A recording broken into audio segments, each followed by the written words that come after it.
So, welcome. Now, this one is chapter 4, employee recruitment, selection, placement, induction, and orientation. So, jirtu harka fuule hordoftoota chaanaalii keenya har'aa boqonnaa afuraffaa human resource management qabannee dhufneerra. Chapteriin afuraffaan employee recruitment, selection, placement, induction, and orientation jedha jechuudha. Kanaaf chapter sadaffaarratti about job analysis, job specification, job description sirriitti ilaalleerra ammoo chapter afuraffaa kana ilaalla jechuudha.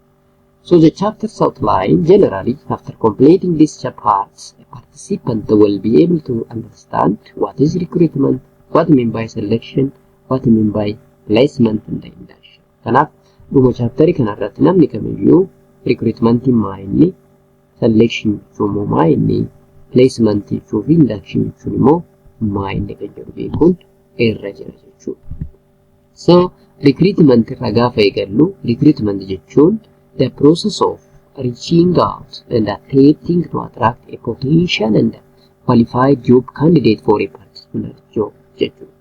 Recruitment jechuun beeksisa baasuutiin namoota nuuf barbaachisan yookaan immoo namoota hojii keenyaaf barbaachisan harkisuu jechuudha. Kuni bifa beeksisa baasuutiin ta'uu danda'a, bifa recommendationitiin ta'uu danda'a, namoota skiilii fi hojii keenyaaf malu qaban karaa ittiin harkifnu sanaan maal jennaanii recruitmentii jennaani jechuudha. Kanaaf yeroo baay'ee vaakaansii baasuutiin gaazexaa garaagaraa irratti nama akkanaa skiilii haganaa eksperiyansii hagana qabu barbaadna jedhanii kaampaaniiwwan kan baasan isa sanaan recruitment kan jennu jechuudha. To avoid costs, recruiting efforts should be targeted solely at applicants who have the basic qualification for the job. Kanaaf yeroo baay'ee namootni hojii keenyaaf barbaachisan kan eksperiyansii hagana qaban degree, masters or PhD haganaaf eksperiyansii hagana qaban jennee kan baafnu fi cost minimize gochuuf namoota nuuf barbaachisan qofa attract gochuuf jechuudha. So source of recruitment eessaa argannamee namoota nuuf barbaachisan eessaa argachuu dandeenya? Source of recruitment are the place, agencies, institution, recruiter go to seek potential and qualified candidates that will fill the vacant jobs. Kanaaf institutionii garaagaraa irra ta'uu danda'a, iddoo garaagaraa, agency garaagaraa yookaan immoo recruiter agency kanneen jedhaman irraa namoota kanneen harkisuu yookaan argachuu dandeenya. There are two practical sources from which the recruiter seek potential candidate to fill the job vacancy actually. Internal source and external source. Generally, source of recruitment in Kenya internal source and external source. Internal source gaafa jennu recruitment is recruiting from within the organization or in-house recruitment jennaan. Achuma keessa dhaabbatuma sana keessa internal vacancy baasuutiin namoota qacaruun ni danda'a. Many organizations have an internal recruitment policy who require internal source. Internal recruitment is usually done through promotion, transfer ta'uu danda'a, promotion ta'uu danda'a. The way in which internal applicants are located is often through job posting and job finding. Kanaaf achuma keessa internal vacancy baasnee namootuma keenya yookaan immoo namootuma dhaabbata sana keessa jiranii promote gochuun hojii sana hojjechiisuu ni dandeenya jechuudha. Karaa biraatiin transfer gochuu jechuun moving the people to the positions that are similar and equal in status, usually horizontal. Namootuma miindama wal fakkaatutiin status wal fakkaatutiin namoota tokko bakka tokko irraa kaafnee bakka tokko gochuu dandeenya isa sanaan horizontal jennaan. Promotion jechuun immoo vertically. Maaliif namichi sun gara higher positionitti deema, statusiin isaas gara higher itti deema waan ta'eef miindaan isaas duubuma saniin dabalaaf jechuudha. Promotion jechuun kana transfer is horizontal but promotion is vertical jechuu dandeessu. External source gaafa jennu external source of recruitment is outside from organization sanaan ala jechuudha.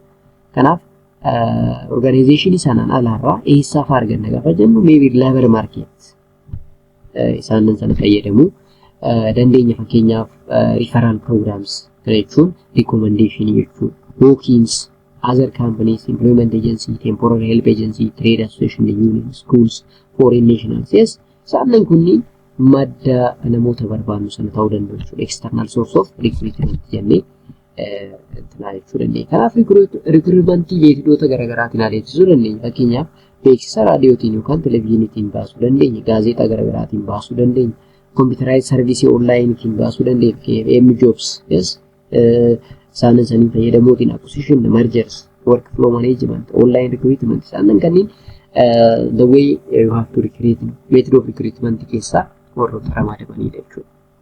Other method, there are a few other way of feeling the right employee. These include people you meet, conference, seminars, trade show.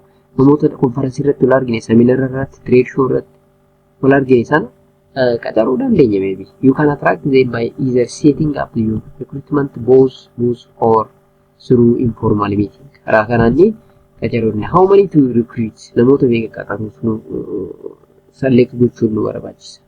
Kaan immoo hamma marks.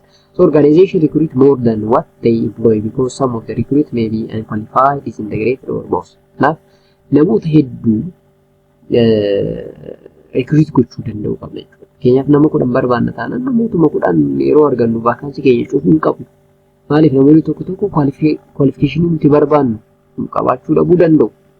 Even interest dhabuu danda'u waan ta'eef baay'ifnee recruit gochuu dandeenya. Yield ratio will help to determine how many to recruit. Ergaa jedhu deebisuudhaaf fayyaddi. So fakkeenyaaf kaampaaniin keenya namoota 50 qaxaruu yoo barbaade namoota meeqa harkisuu qaba fakkeenyaaf dura namoota almost 1,200 harkisuu danda'u qaba jechuudha. Argitee namoota 1,200 erga recruit godhee booda sanarraa namoota 50 barbaanna jechuudha. Namoota 50. Maaliif reeshootiin baasaa deemuu qabna. Fakkeenyaaf namoota kanneen hundi erga CV isaanii fudhannee booda namoota 4/3 yookaan 4:3tiin gara qorumsatti yaabna jechuudha. Kanaaf namoota kanneen keessaa atleast namoota 150 immoo gara interviiwutti ceesisuu danda'u qabna. Gara interviiwuu lammataatti namoota 100 isaaniirraa haafi isaanii namoota 50 qacaruu ni dandeenya. Isa kana recruiting yield pyramid jennaan jechuudha. Recruiting yield pyramid. So advantage in internal fi external recruitment maali? Internally gaafa ta'u advantage isa inni guddaan namoonni organization sana beeku taanaan strength dadhabinaa fi ciminee namichi qabu hin beekna sirriitti. Suni advantage guddaa. Inni lammaffaa namichi sun organization sana sila beekuuf namicha sana irratti training kennuun nu barbaachisu. Moraalii isaa motivate taana namni tokko dhaabbatuma jiru sana keessa guddinni argate motivation isaanii dabala. Return on investment, training, development irratti maallaqni baasuun hin jiru akkasuma. Succession promotion, organization need to hire high entry level candidate. Inni kun advantage dha. Disadvantage isaa immoo employee may be promoted beyond their level of incompetence. Dandeettii isaa malee namni promote ta'uu danda'a. Promotion sun immoo hojjettoota jidduutti wal dhabbii fiduu danda'a.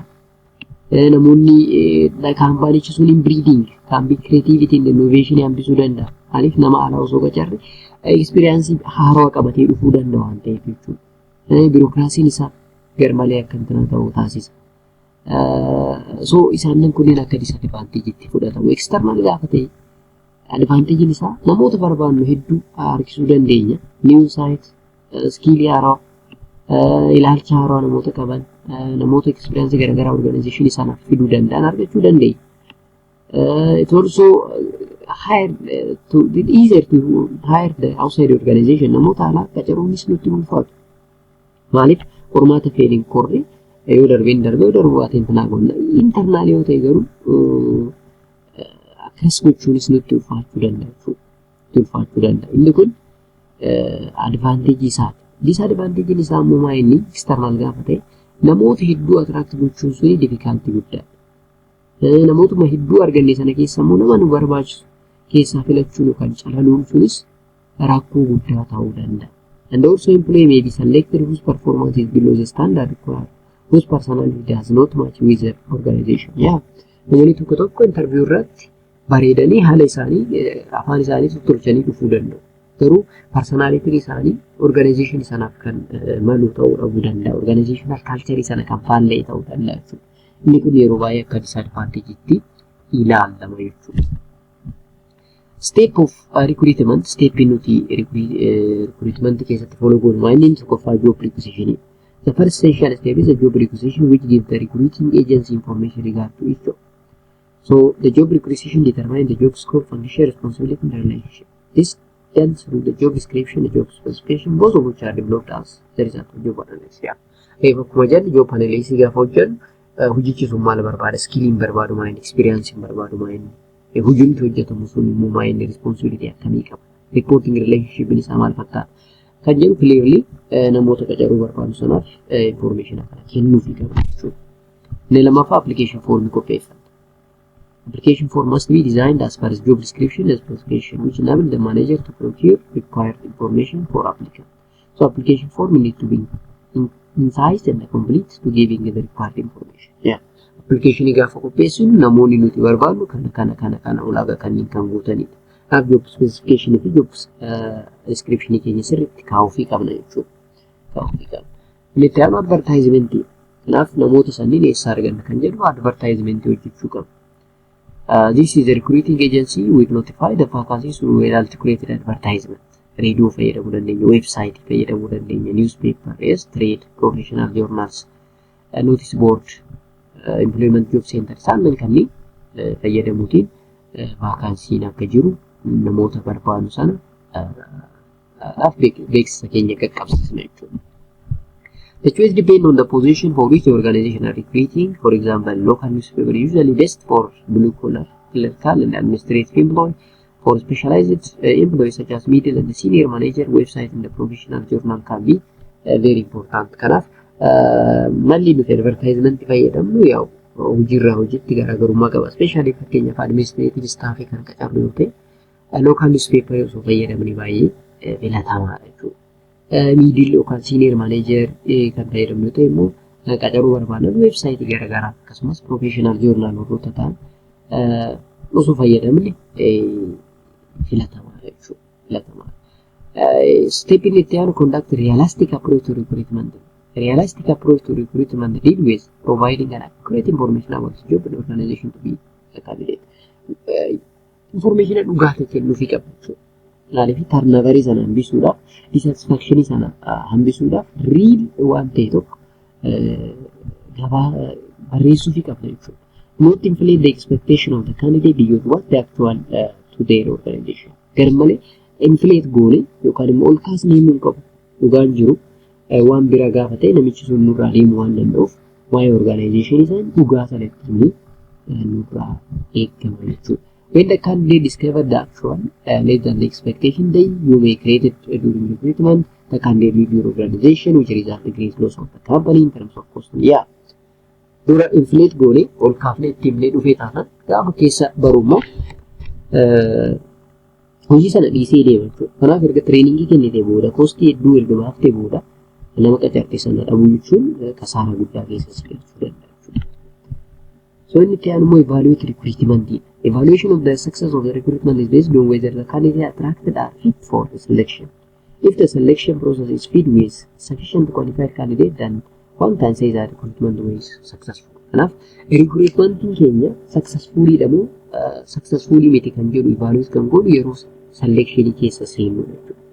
Kanaaf namoonni nuti kun goonu kan attract goonu gaafa select goonu hojii keenyaaf kan malan yookaan immoo hojii keenya irratti fit kan godhan ta'e taanaan recruitment procedure keenya bareedaadha jechuudha. Kanaaf bifa saniin madaalamuu danda'a jechuudha. Bifa saniin madaalamuu danda'a. Step inni lammaffaa recruitment yaani selection. Next step is selection. So this selection is simply the process of deciding which candidate out of the pool of the applicant developing recruitment has ability, skill, characteristics most matching with the job demand.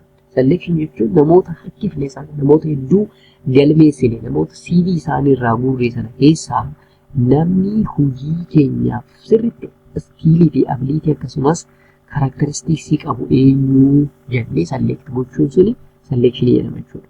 A series of steps are used for selection decision. The selection philosophy is either to screen out the unqualified candidate at each step or screen in qualified one. Kanaaf namoota hojii keenyaaf hin malle screen out yookaan immoo keessaa harcaasuutiin ta'uu danda'a. Namoota hojii keenyaaf malan immoo filachuutiin ta'uu danda'a jechuudha selectioning kun. Why you select the right person? Maaliif namoota sirrii ta'an hojii keenyaaf select goona? So customer will receive the right quality service within the right time and get satisfied in the deadline. Yeah, customer keenya gammachiisuuf.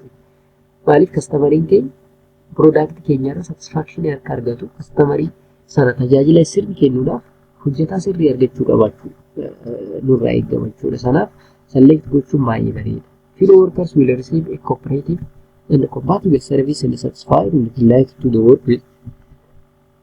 As well as field workers will happy to work with and stay their organization. Yeah. Maaliif namoonni staffii achi keessatti hojjetu nama gaarii qaxartee fi taanaan yeroo dheeraa dhaabbata sana keessatti hojjechuuf barbaada jechuudha gammadaa ta'e. Kun immoo kaampaanii sana profitable akka ta'u isa taasisa jechuudha. Supervisor or super will be satisfied. Namoonni supervise godhan sunis satisfaction akka qabaatan cooperation fi harmoniin hojjettoota jidduu akka jiru kan immoo positive synergy akka jiru organization sun image gaarii akka qabaatu fi galma yookaan immoo objective sana meet akka godhu guddinni akka jiru development akkasumas beekamuun yookaan prosperous akka ta'u selectioning baay'ee murteessaa jechuudha. Consequence of poor selection decision yeroo tokko poor selection yookaan immoo filannoon keenya dogoggora yoo ta'e maaltu nu mudachuu danda'a. Tokkoffaa yeroo dheeraa namoota saniin daakti gochuun training kennuun development kennuun performance isaanii measure gochuun nurraa eegama. Inni kun immoo kasaara. Inni itti aanu immoo dissatisfaction of customer because of poor service nuuf kennuun irraa kan ka'e customer keenya dissatisfied ta'uu danda'a. Frustration for or loss or other key staff that have worked with a new employee. Yeah. Namoonni dhaabbata sana keessatti hojjetan sababa namni nuti ramannee fi isaan wajjin fittee hojjechuu dadhabeef hojii gadhiisuu danda'u. Harm and new encampment, dislocation, layoff, dismissal, impaired image and reputation for the company. Yeah, company reputation isaa yookaan beekamtiin isaa akka gadi bu'u taasisa jechuudha. Kanaaf selection irratti xiyyeeffannoo guddaa kennuun baay'ee murteessaadha. Processii akkamii keessa darba selectionii? Kanaaf inni jalqabaa akkuma jenni selection information criteria baasuudha. Erga selection criteria erga baafnee booda namoota sanirraa applicationii fi resume yookaan CV isaanii walitti qabu. San CV isaanii preliminary screen gochuu erga screen goonee booda namoota san kallattii gara qormaatatti fiduu testi kenninaaf jechuudha. Testi sana kan warroota darban gara interviewutti dhiyeessina interview sana erga ga'een booda namoota san medical test akka fudhatan goonee reference yookaan immoo fakkeenyaaf namoota akka waasii isaaniif ta'an yookaan namoota isaan beekan hojii irratti gaafachuutiin gara qacaarratti gadhiisina jechuudha. So selection involves the following steps. The first one is scrutiny of the application. This is the process of taking out less desirable candidate. If the number of applicants is large, some criteria may be desired to shortify shortlist. They keep the number of candidates to be manageable size. Now, beeksisa isaanii yookaan immoo CV isaanii walitti qabuudha. Kanaaf gara malee CV kan garu ta'e taanaan criteria garaagaraa baafnee CV sana calaluu danda'u qabna jechuudha. Then the company usually design the application form called application pack that will fit by the applicant. Application submitted application plan then so submit resume in the curriculum or biodata the information that was designed and written by the applicant. Kanaaf application banking qopheessinaa fi information achirra jiru sirriitti CV isaa wajjin wal bira qabnee ilaalla. Dogoggora jiraatti taanee yooma san ofirraa harcaasaa deemna jechuudha. Bifa kanaan namoota hedduu galmaan keessaa minimize gochuu dandeenya. So the information obtained from the application, the resume, and generally further exploration of the applicant background. The applicant has applied elaborating the active resume and it is useful to ask applicant to sign that the statement that are made is correct and namoota yeroo tokko argitanii jiraatan dhaabbata tokko keessatti gaafa information keessan akka fill gootan application blank sana yoo isin kennan dhumarratti maal jedha information asii olitti barreesse kun hundi kiyya ta'uusaa mallattoo kiyyaatiin ragaasisaa waan dhugaa ta'uusaa. Inni kun maaliif is fayyada? CV kan keefi information sana gaafa walitti ilaalan waliif haalleessa ta'e taana yooma sabsi keessaa baasu. Kanaaf baay'ee bareedaadha. Inni itti aanu testi kennuudha yookaan qorumsa kennu. Qorumsi sun yeroo baay'ee aptitude test ta'uu danda'a, performance test ta'uu danda'a, personality test ta'uu danda'a. Aptitude test gaafa kenninu yeroo baay'ee dandeettii namicha sanaa waa baruu yookaan immoo ability to learn concepts and master physical skill isaa irraa barachuu. Aptitude testing yeroo baay'ee kan kennamuu fi kanaaf the following tests are usually applied in the selection process: personality test, achievement test, aptitude test, intelligence test, and dexterity tests like disposition or tendency test. Isaanan kanneen kennuufii dandeenya jechuudha hojjetaa nuti qacaruu barbaachisan. The different job require different traits, temperament and emotion. For example, for supervisory job, emotional stability is very important. Fakkeenyaaf supervisory dhaaf job kan barbaannu ta'e emotional intelligence isaa maal nurra jira. Maaliif namoota hedduu wajjin hojjeta, namoonni hedduun immoo behaviorri isaanii yookaan amalli isaanii garaagara. Kanaaf emotional control isaa hin qabu taanaan supervisory level itti qacaruu dandeenya jechuudha. Sana booda interviewudhaaf dhiyeessina. Namoota qorumsa sana darban gara interviewutti fidna. Provide opportunity to manager to verify information on hand and to find out more about the applicant interest, aspiration, and expectation. In addition, it will provide opportunity to share information about the company, job, and its environment condition. In the aim to have two-way communication is mutually beneficial, and the interview could be structured or unstructured. Kanaaf nama sana yookaan nama hojii keenyaaf qacaruu barbaanne sana fuulatti wal argee maanajera wajjin information inni qabu, expectation isaa, interest isaa hojii sanaaf qabu maa inni kan jedhu irraa baruuf nu fayyada. Environment inni irra ture, opportunity gara fuulduraa inni barbaadu maa inni kan jedhu expectation irraa abarra. Akkasumas two-way communication waan adeemsifnuuf mutually benefited. Namichi qaxaramu sunis organization sunis fayyadamaa ta'a jechuudha. Gabaabumatti interviewin kun immoo structured interview yookaan immoo unstructured interview ta'uu ni danda'a jechuudha. Structured interview gaafa jennu the question are predetermined before the interview takes place. Osoo gara interviewutti hin seeniin gaafileen jalqabumatti qophaa'anii ni dhufu. It applies a series of job related questions with a predetermined answer consistently across all interview for a particular job. Kanaaf gaafilee qophaa'an sana kan hojii sana wajjin kan walitti siqan ta'uu qabachuudha. Kanaaf gaafilee sanniin duruma qopheessinee deebii wajjin qabanna. Interviewudhaaf namicha sana erga dhiyeessinee booda deebiin inni deebisu hammam deebii keenya wajjin waliin deema kan jedhu madaala jechuudha. Structure interview advantage isaa inni guddaan content of the structure interview is by design limited to the job related factors. The question asked are consistent across all interview and all responses are scored the same way. Isaan kunniin advantage isaati. Unstructured gaafa jennu interview question are not predetermined. Yeroo waan qopheessinu miti kallattii maan namicha wajjin erga wal argine booda akkasumatti gaafilee garaagaraa kalaquutiin namicha sana gaafachuu ni dandeenya jechuudha. Inni kunis advantage mataa isaa qaba. Fakkeenyaaf tokkoffaa allow the applicant the maximum amount of freedom in determining the course of the discussion. Maximum amount of freedom akka argatu applicantiin sun isa fayyada. Interviewer ask broad and open question gaafii barbaade gaafachuu danda'a. Permit application to talk freely with minimum interruption. Namichi interview goonu sunis akka inni haasa'u two-way communication akka jiraatu ni taasisna. Help to reduce the possibility of legal charges of unfair discrimination. Discrimination innis akka hin jiraanne legal charge akka hin jiraanne nu fayyada jechuudha. What's the guideline for employment interview? One, establish an interview plan. Establish and maintain support. Be active listener. Pay attention to non-verbal cues. Provide information honestly. Use question effectively. Separate facts from inference. Recognize bias. Control interview. Standardize the question. Isaan kunniin guideline jechuudha.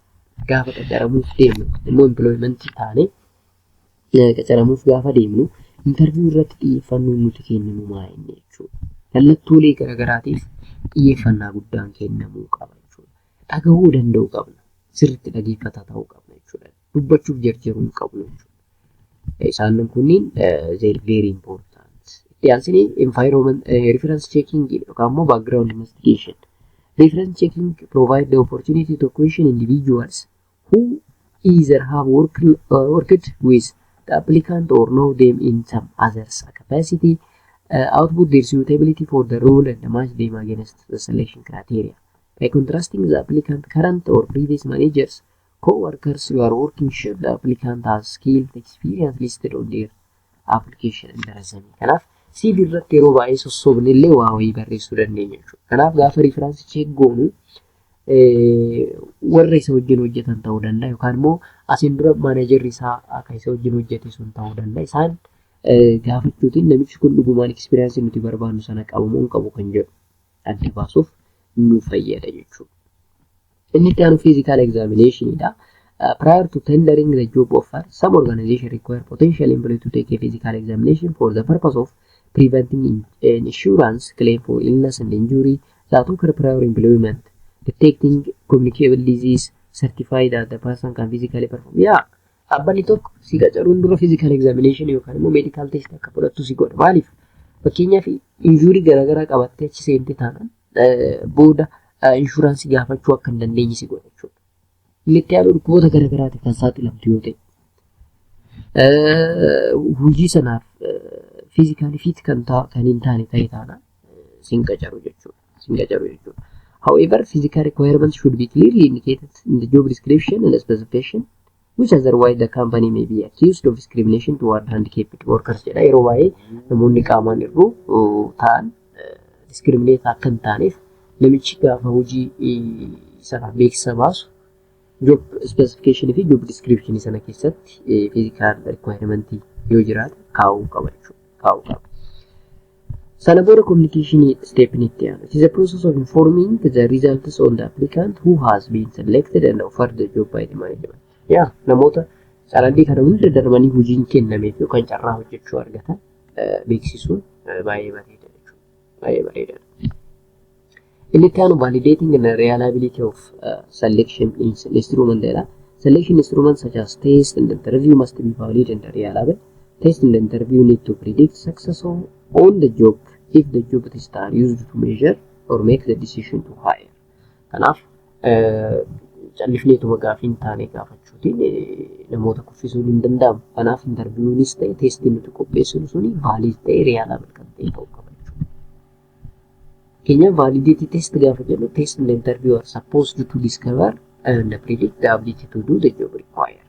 If the potential candidate is interviewed or tested and score A, he must also score in job. Kanaaf gaafileen nuti gaafannu kan interviewuun nuti gaafannu kan nuti makka hojii wajjin wal qabatan ta'uu qaba jechuudha. Maaliif interview kenninee gaafii qorree namichi kun A kan fidu taanaan hojii sanarrallee yoo galu performansiin isaa gadi hin bu'u jechuudha. The other one is concurrent method and the predictive method can be used to evaluate their validity. Concurrent validation gaafa jennu maal jechuudha? Administer the test to employee presently on the job. You then would compare their test score with their current performance. Predictive validation gaafa jennu the test is administered to applicant before they are hired.